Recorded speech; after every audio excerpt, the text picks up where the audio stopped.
maybe you have one arrow that curves from over here all the way over there. That's fantastic. Between the kids and work, there isn't all that much time left. So there's actually negative time left. Well, I'm going to post this paper tomorrow.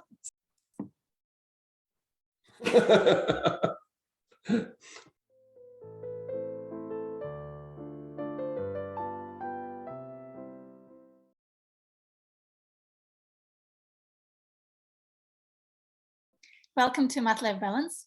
Today we have two guests, Jeremiah Heller and Vesna Stojanoska, who are both professors at the University of Illinois at Urbana-Champaign, working on homotopy theory and its interactions with algebraic geometry. Welcome, Vesna and Jeremiah. Hello. Hi, thanks for having us. Yep. This is fun, exciting. Well, for me too. Since you're a family of mathematicians, I'm particularly interested in your math-life balance. But first, could you tell us a bit about your family, all the kids, dogs, who are the participants? It's a family of bikes. Yeah. So we have two kids, Ivo and Elka, a 5-year-old boy and a 2-year-old girl. And a 6-year-old dog. Yeah. So, yeah, and there may be other creatures living in our house that we have not invited. Like who? Bugs and mice. Raccoons occasionally come to visit. there's a possum that hangs out on our porch sometimes. Possum? Wow. We live in the middle of a cornfield, so there's lots of wildlife. Not because of the cornfield. Yeah, we provide refuge to the animals who have, who experience food difficulty finding food across the cornfields. I think what Vesna's wanting to say is that we haven't weeded or mowed in a while. Who is the wildest creature that came across? Well, our dog Boshko got in a fight with a skunk 2 years ago. I don't know if this was the wildest, but it was certainly the smelliest. Yeah. Anyway, coyotes. I think that's the answer. Coyotes are the wildest creature. That's although I don't know, Ivo and Elka are pretty wild. That's fair. One representative of coyotes was the last creature I met before the pandemic exploded. It was an MSRI, and I was on the walk in the woods, and then there was someone who was much bigger than a dog, and it looked kind of like a wolf, and I didn't know who it was. So I felt like Alice in Wonderland, because the only thing that came up to my mind was to ask this creature, "Excuse me, are you a wolf?" and then got upset. It was like, no. What did it say? Standing and staring at each other until more tourists came, and they were like, "Oh, coyotes!" And then the creature ran away, and I knew it was not it. But They yeah. do like to live in urban areas, or I don't know if they like to, but they do hang out in urban areas, like in Chicago. Occasionally there's news reports of coyotes going to a restaurant. Yeah.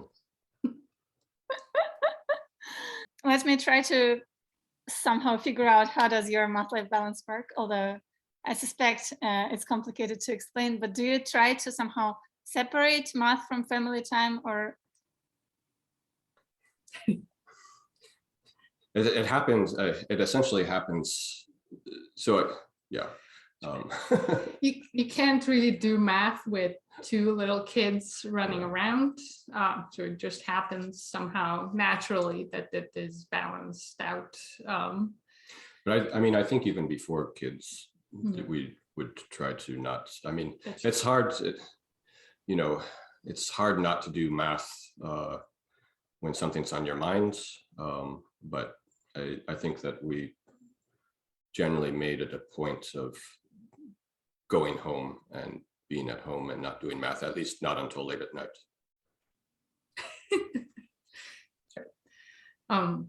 Yeah, and I mean, now it happens because kids, they need what they need. They need it now. It's not waiting. And if you take a piece of paper out to look at, it's going to get drawn on. that's what paper's for. It's for drawing them. If you have a conversation, they want to know what everything means and why you're talking about it. Yeah, I like this. I mean, it would be hard for me personally to have, you know, math at work and math at home and math all the time. Like I need the time to sort of, I don't know, think about something else or not think at all. So you mentioned that kids wanted to know if you have a conversation what means what. So how do they get curious about like your math or not yet or not? Yeah, yeah. Evil loves arrows. Yeah, like, I mean, when you draw a diagram, like commutative diagrams or you know, there's arrows and diagrams all over everything that we write and do, and he gets super excited about arrows, especially like when, you know, maybe you have one arrow that curves from over here all the way over there. That's fantastic, you know. Oh, amazing. That's right. We've had a bunch of demands where like we need to write draw lots of arrows for him. Yeah. He'll see one of our papers lying around and he'll say, I really like that arrow. I think he chose parents in the right area of mathematics. I mean, he also liked our calculus exam that was. Oh yeah, yeah. I think probably he was the #1 fan of our calculus exam. He was looking at it and he was asking, did you make those pictures? You know, because there was, you know, there's graphs of interesting surfaces. Vector fields. Vector fields. Oh yeah, he loved the vector fields. Lots of arrows. Oh, that's like paradise. Anyway, yeah. I think he liked the exam a lot more than our students did. That's right. He colored on it. He daubed it. That's right. I guess the only other math, I mean, other than, you know, basic things like numbers and adding numbers and something like this, is we got him a book about shapes. What was that thing called? Which one doesn't belong? Something like that. Yeah. It was sort of like a symmetry / topology, geometry kind of book for little kids. He had lots of fun with that. Yeah. So it's, you know, like on every page, it would be like a puzzle, like which one of these, there'd be like 4 shapes and it would be which one of these doesn't belong. And the interesting thing is any answer is correct. Like there's always something that distinguishes one of the shapes from the others, and the other 3 have something in common. So any answer is correct. And the interesting thing is to figure out why is it correct? Why is this one the one that doesn't belong? Why is that one the one that doesn't belong? And he had a lot of fun with it. Yeah. You know, and especially he had a lot of fun like when someone would choose something different than what he chose. And he wanted to always know why did you choose that one? Why did I choose this one? Sounds interesting. I like that there are many right answers. Yeah, it's a good book. Yeah. So is it important for you to bring to your kids interest in math? Not particularly. No. I mean, I think it just happens. I mean, kids are curious about a lot of things. I mean, both our kids seem to like numbers a lot, and people comment that it's because we do math. I'm not convinced, but they might be onto something. You do diagrams, come on. I mean, I don't think we particularly insist on math as opposed to anything else. To me personally, it's important that they learn how to reason, and math is just one aspect of that, maybe. I don't care whether they become mathematicians or not. It's really, it's their decision, not mine. It's funny because sometimes parents want their kids to do the same thing, and sometimes parents are like, no, never do this. Yeah, I don't think that I care what they do.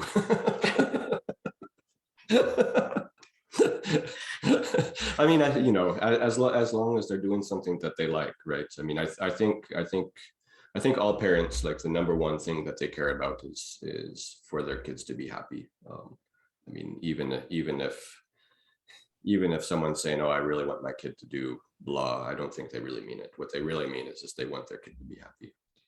And then they perceive that that's the way to happiness or something.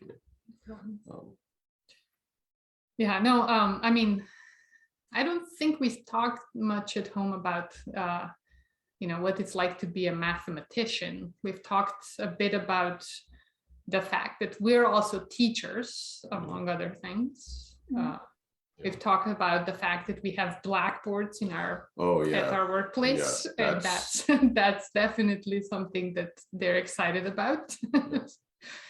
Yes. Chalk. Kids like chalk. So, do they come to play sometimes in your office? Pre-COVID. Pre-COVID, yeah.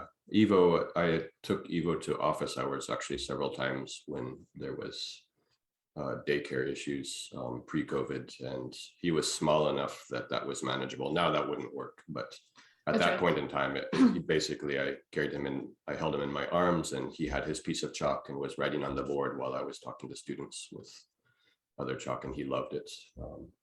At some point, I was actually wondering this thing about why mathematicians like blackboards so much. And I was thinking, also in terms of our kids liking, chalk and blackboards. And I keep wondering, like, is this some kind of thing where, this is one aspect in which we're sort of still children? Like, I don't know. One aspect in which we have not grown up. We just like to play with chalk.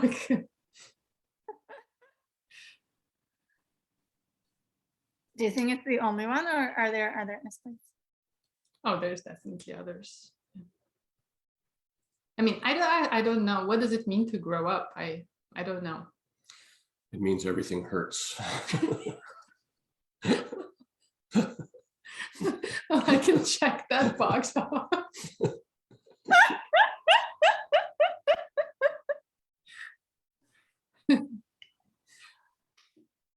Yeah, I also wonder about it. Somehow when I was younger, I thought that adults are people who have stability in their lives, who have figured it all out, who have jobs and kids, and they know what they're doing with their lives. That was the most important criterion, was knowing what you're doing with your life and being certain about it.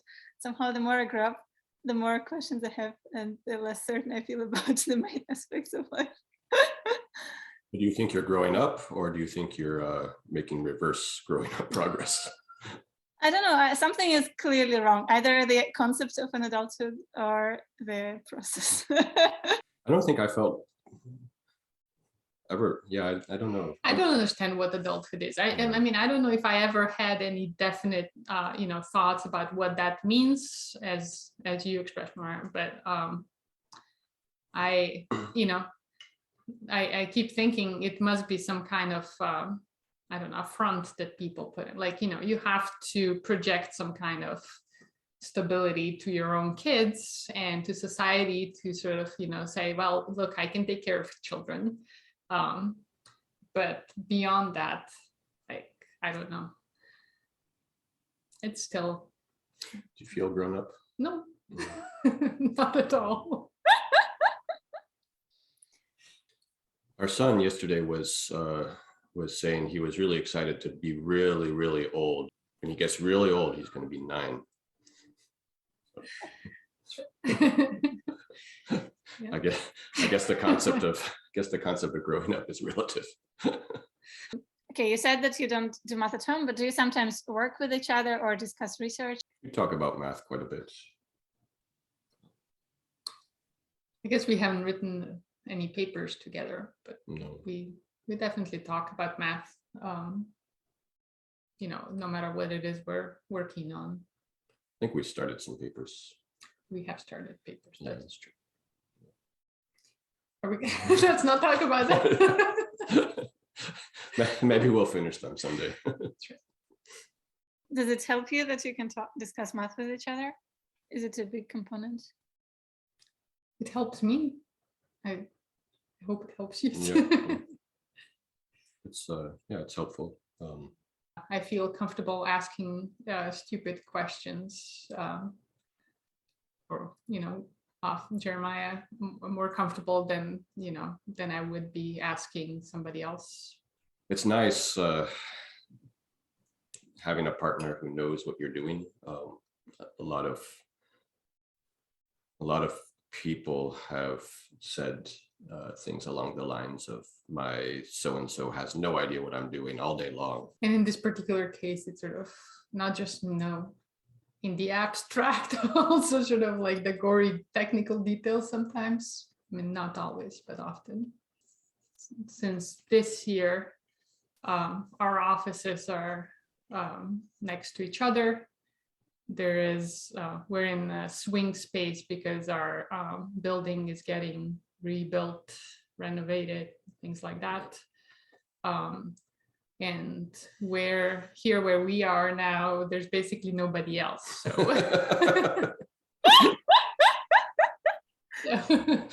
we better make that work. Yeah. The rest of our department seems to They wanted to get rid of us, like, go away. The rest of our department's mostly in a different building. On the other side of campus. In a couple of different buildings on the other side of campus. That's true. I think as far away as possible. Like we'd have to go, I think we'd have to go to the cow fields. Given the situation you described, that there's, your family, math, and cows around, do you sometimes feel stuck in the math bubble? Is it ever a problem that you're socializing with mathematicians? I guess we use our kids to make to make friends outside of math.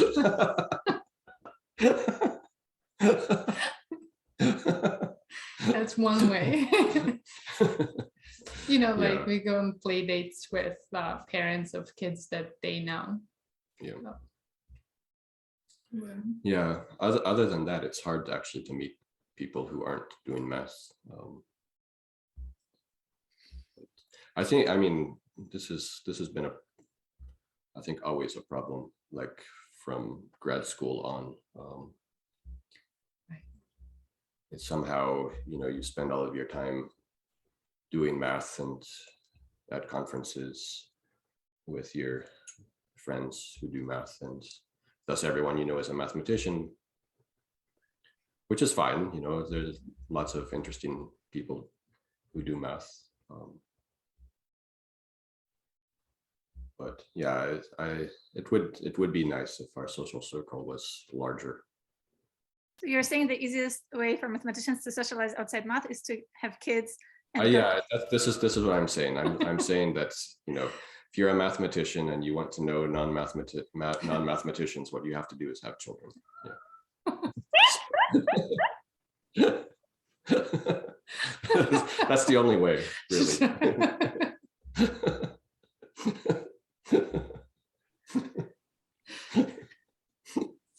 I once went to Morocco for a few days, and when I came back, my colleagues asked, "Oh, how was it? Was it really exotic?" And I said, "Yes, it was very exotic. I met 3 non-mathematicians." It's also true that you have kids. How are you going to ever spend time around adults? Your children have play dates. I mean, yeah, sort of between. Exactly, sort of, between the kids and work, there isn't all that much time left. So there's actually negative time left.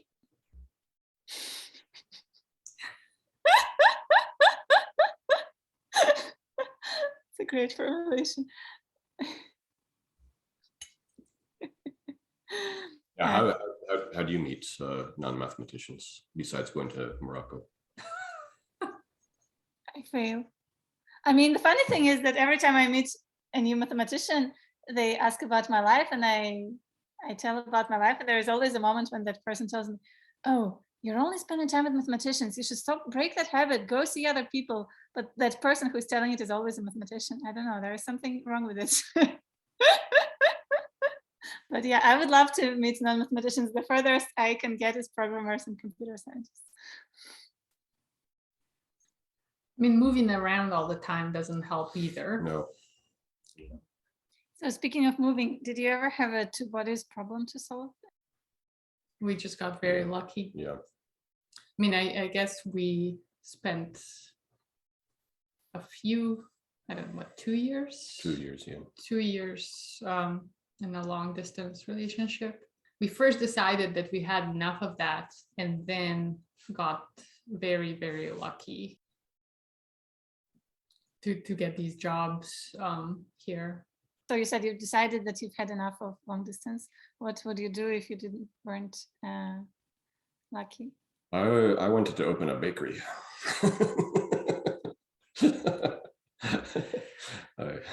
I mean, it's hard to say if that would have actually happened, but I think that was my backup plan, was to open a bakery. Do you regret it? It's not too late. That's true. But that's hard work. You have to get up very early in the morning. And unfortunately, a flaw in this plan is that I don't actually like to get up early in the morning. So it's hard to say, like. I should start a collection. I already know mathematicians whose backup plans besides bars are a coffee shop, a tea house, and now a bakery. Yeah. Excellent. Yeah, those are all excellent options. Yeah. Do you know anyone who's actually done it? No. I mean, I don't. I would love to know mathematicians who decided to do something completely different. Did you also have a dream of a backup plan that is not academic? I mean, I keep sort of fantasizing about doing something with yarn, knitting or dyeing yarn, or making patterns or having a yarn shop. Oh, I remember you knitting on a conference. That's true. I think so. Yeah, I usually try to hold something in my hands. Otherwise, my hands seem to take a life of their own when I'm, like only engaging other parts of my, brain and body. So, so it does help me actually sort of follow a talk rather than space out completely. Do you ever struggle to sit through talks at conferences? I remember conferences. It's been a while. Well, occasionally, I guess I've been to like 1 or 2 talks in the past semester in person, and I miss that. I mean, it's much easier to follow a talk in person than on Zoom, and I find Zoom it really talks hard is like, to follow talks on Zoom. Yeah. on the computer. Yeah, no, I don't blame all the students who are having trouble with, online lecturing and stuff like that. I don't know, my personal theory, now that I understand much of it, is that like everything just blends in. It's your computer that you keep staring at, and so like there's no walking in there. You don't know, you don't see the person talking, the person's around you walking to the talk. If you're going to remember what the talk is about, let's not even put any high kind of thresholds there as to like what, let's say you just want to say like, okay, do I remember what the talk was about? Like, it's hard to remember if you've done like 10 of them in a week, let's say. They just all blend in. Because there's no like outside markers to sort of help you distinguish, like, okay, this is the person with that shirt who walks funnily, or whatever, or this is the talk when the person sitting next to me told the joke about something. Was there some live talk from back in the days that you remember because of some funny detail? I mean, my absolute favorite talk ever, I think, is Mike Hopkins's talk at the homeopathy theory conference we had here for Paul Goerss's birthday. It's on YouTube. You should watch it if you haven't. There's a story there about the mean streets of Evanston. It's wonderful. Probably like my next 5 favorites were going to be the similar kind of thing where Hopkins gives a talk and then inserts some wonderful, ridiculous, funny story. I mean, I have the same taste. I totally adore Mike's lectures. I even showed them to my parents who are not mathematicians. The ones I could find on YouTube. So, and I've heard a bunch of people having the same opinion. So does it mean that many of us miss storytelling in math talks in general? Probably, don't you think? I mean, I think people like stories. It's how we understand things. I think we understand things through stories. Up until recently, all knowledge was passed through stories. So it's probably hardwired in us to really connect to stories. So any math talk that has a good, compelling story in it, I think is going to be more memorable. It's not always easy to tell stories, but we like them. I've just remembered that, speaking of funny details at talks, that I remember Jeremiah's talk from Essen, where in the beginning of the talk, Jeremiah had a cup of coffee in his hand, and I was waiting for the cup of coffee to be landed on some surface in the next minutes, but then during the whole 1 hour talk, the cup of coffee migrated from one hand to the other, but did not touch any surface. I found it very impressive, given that you have to erase from the board and write on the Ugly coffee. That's right. I mean, you have to hold on to your prized possessions. One of the first stories that Jeremiah told me was, I know it's not really a story, but some report on some research again that people had done about how people are much more optimistic when holding on to like a warm, like people are interviewed, holding on to like a warm cup of tea or coffee or something cold, was it something like that, or nothing, or something like this, and the people who are holding the warm cup in their hands are much more optimistic and positive.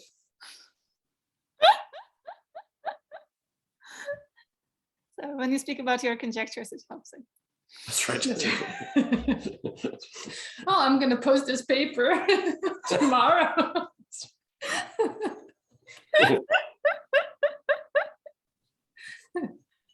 Till the end of the week for sure. Could you tell, what do you think are the differences in your approaches to mathematics?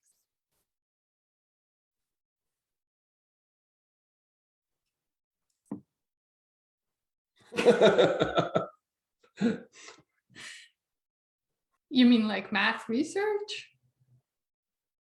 I mean, I don't know, maybe something you learned from each other in terms of doing math.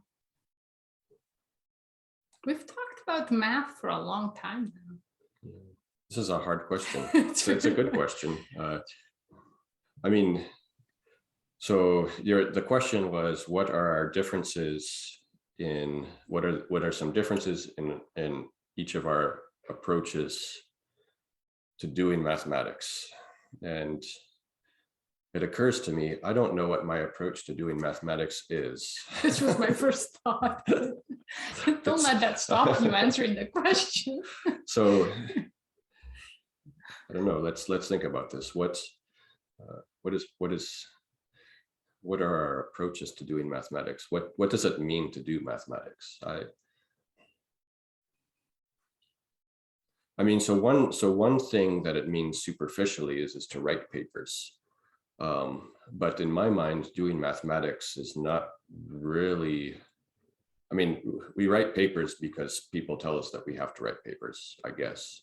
I mean, we write papers to tell other people what we're thinking about. But you can do that by using words out loud. Papers are made out of words. But that has the disadvantage that you only communicate things to people who happen to have the patience to listen to you. Yeah, I don't know. I don't know. Is that what does it mean to do mathematics? And I was thinking more like, how you think about math and things like that. And that's why I was saying, like, we've talked about math and we've learned things together for a while now, that I don't know if there's really any huge differences. Maybe I tend to compute things more first before thinking abstractly, categorically. Maybe not. I don't know if that's actually true. Now you represent some mathematical superpower that has, united and somehow transformed so that you don't. It's a good question.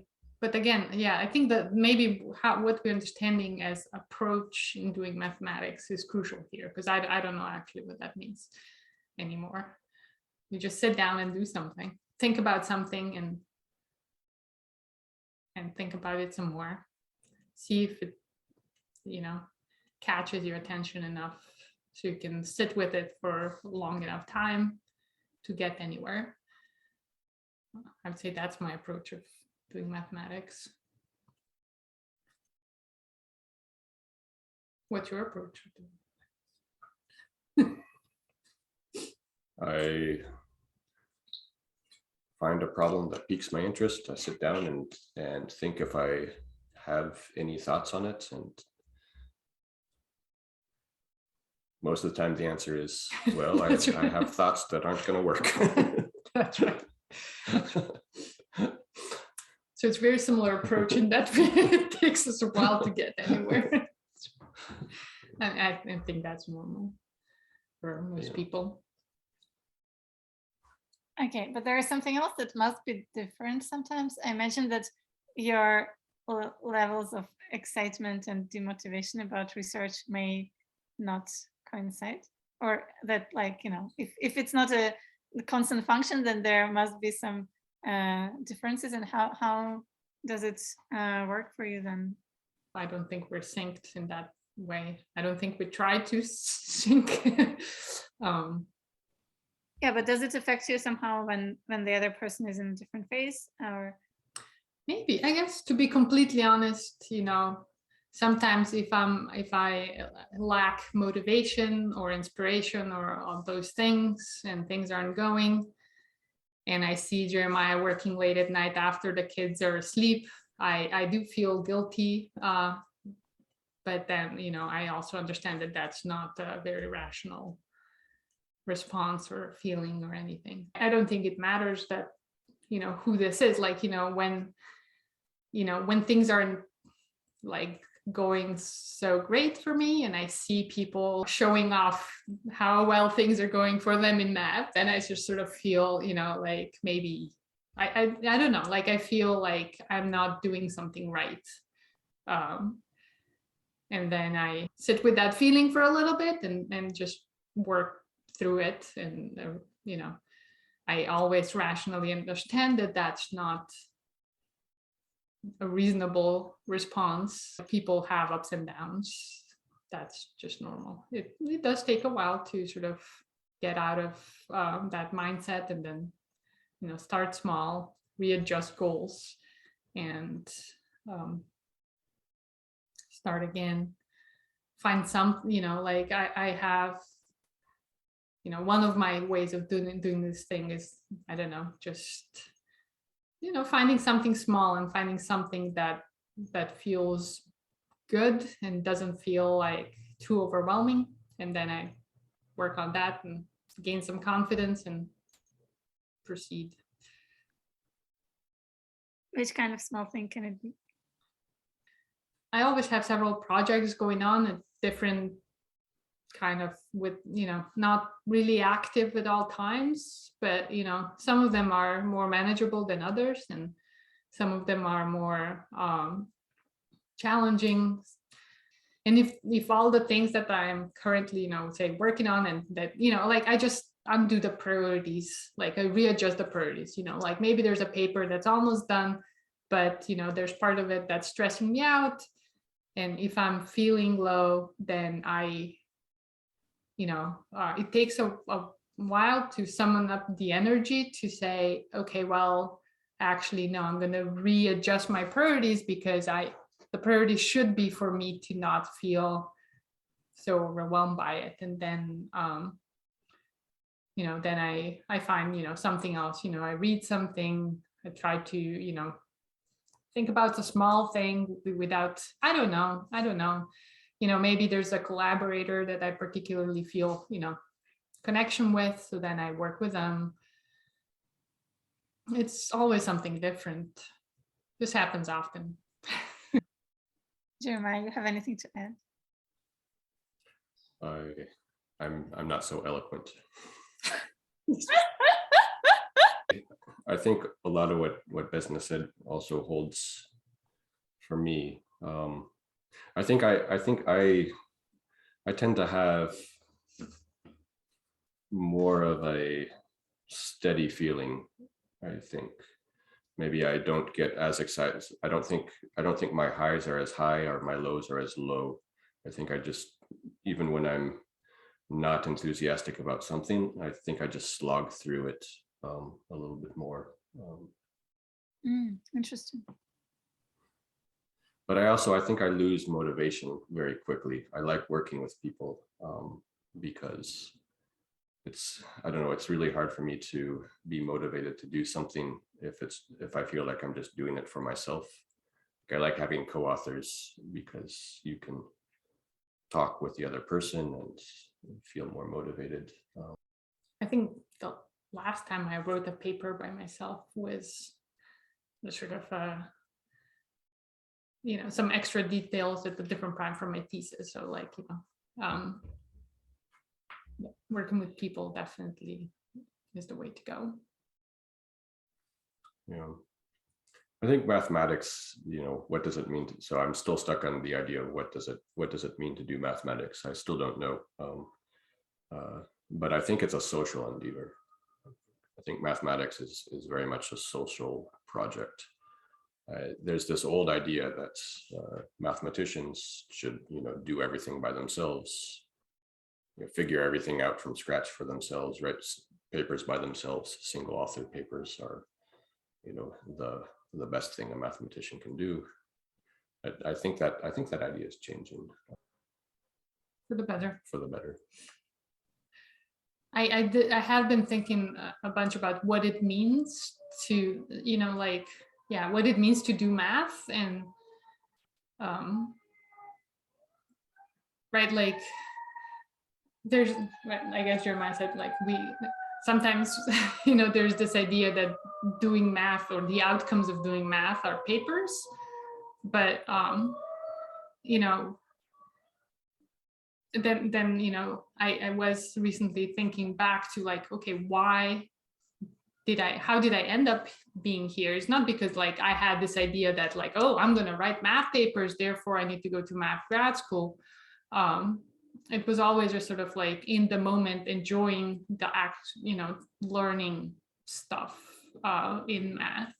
And so actually I've been focusing more on finding that joy again.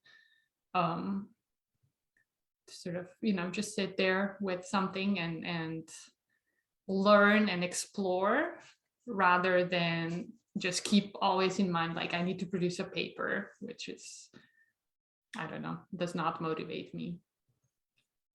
And I guess, well, right, it takes, it's easier to say that, on this side of the tenure process.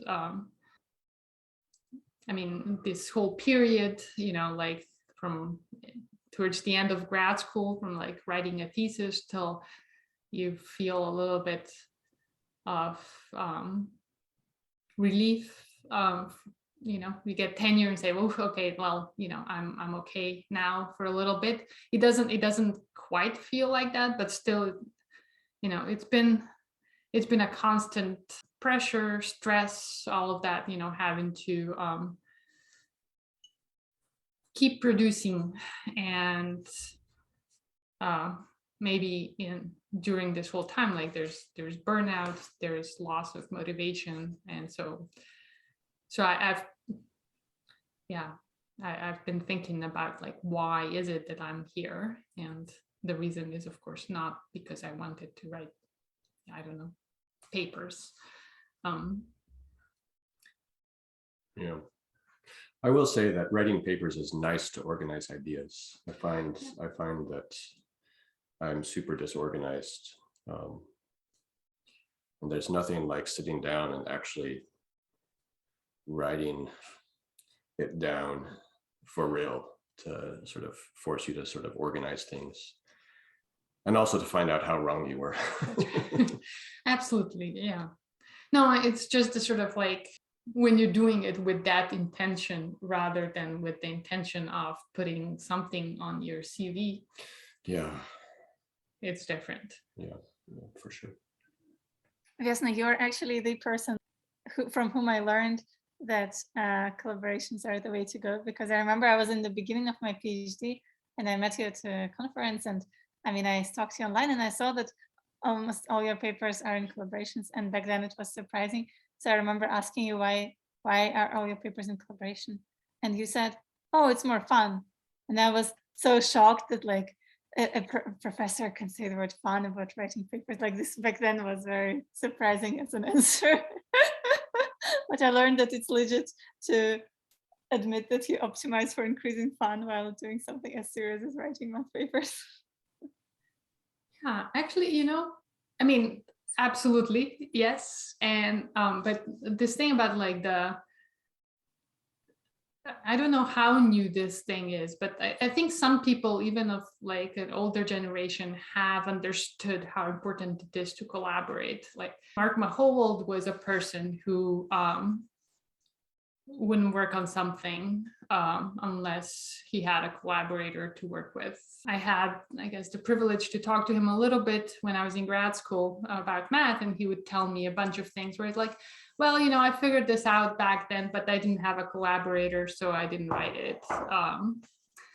Which is, yeah, I can relate to that. Like maybe, I don't know if like I felt then, like that's maybe that's what I learned from that, is that it's okay,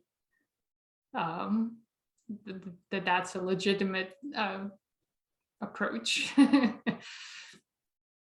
Yeah, well, thank you for legitimizing these things.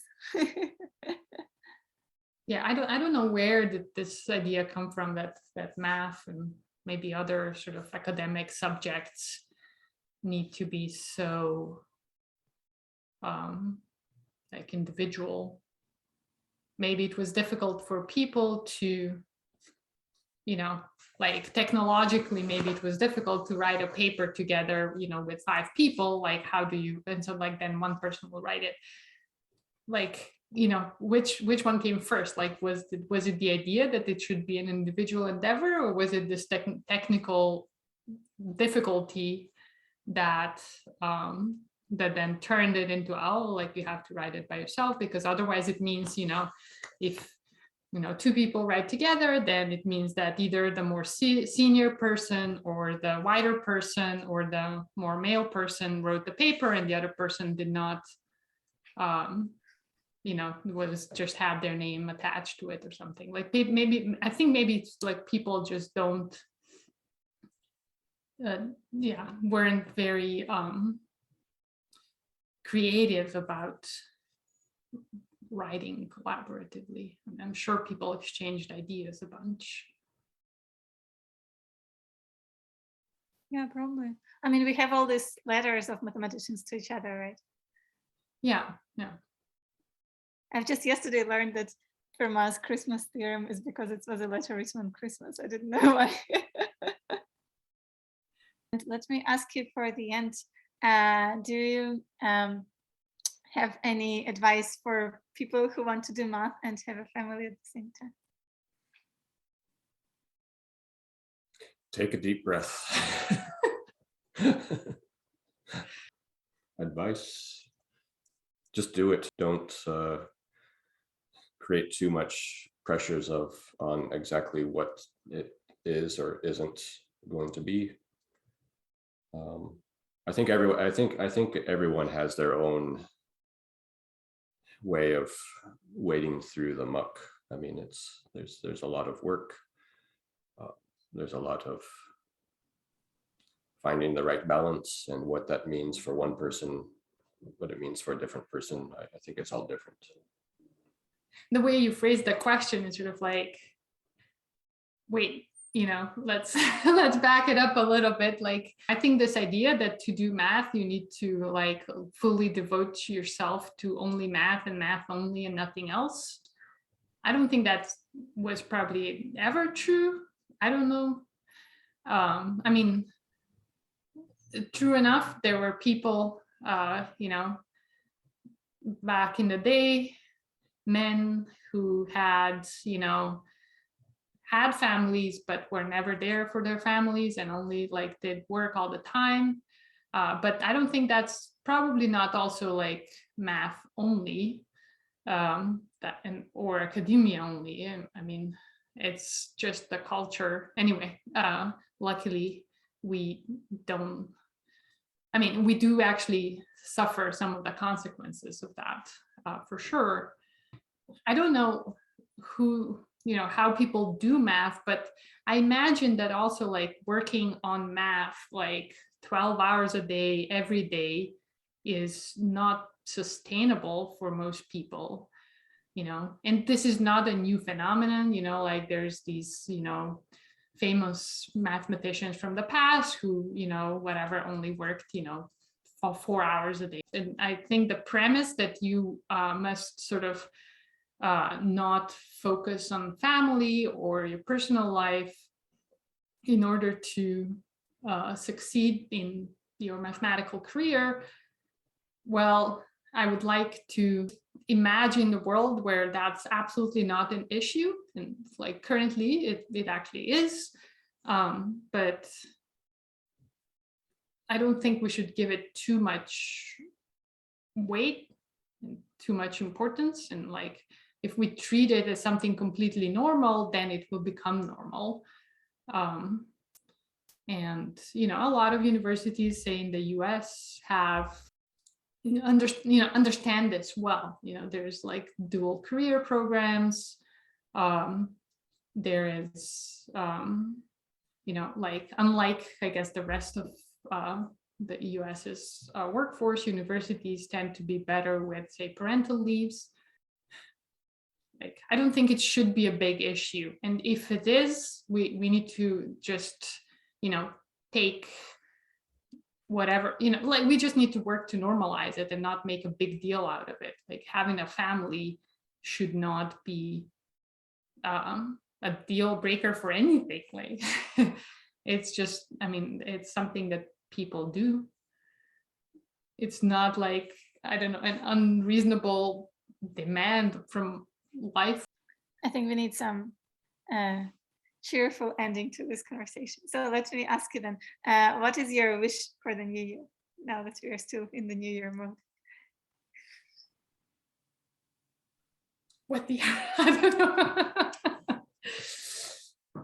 Is that cheerful? I don't know. After the last 2 years, I feel a sense of dread thinking about what could possibly go wrong this year. Is it cheerful to think that like nothing awful happens? Okay, which animal do you hope to enter your backyard? Oh, owl. Owl? Oh, yeah, maybe an owl will come live with us. That would be fantastic. I would love that. Okay, well, I found a wish for you. It's gonna help with like world problems, with everything that's wrong with the world. But maybe it will help with the owls and. Owls are super cute. But don't, if you want to find out if an owl is living in a hole, you don't find out by sticking your face into it. Solid advice.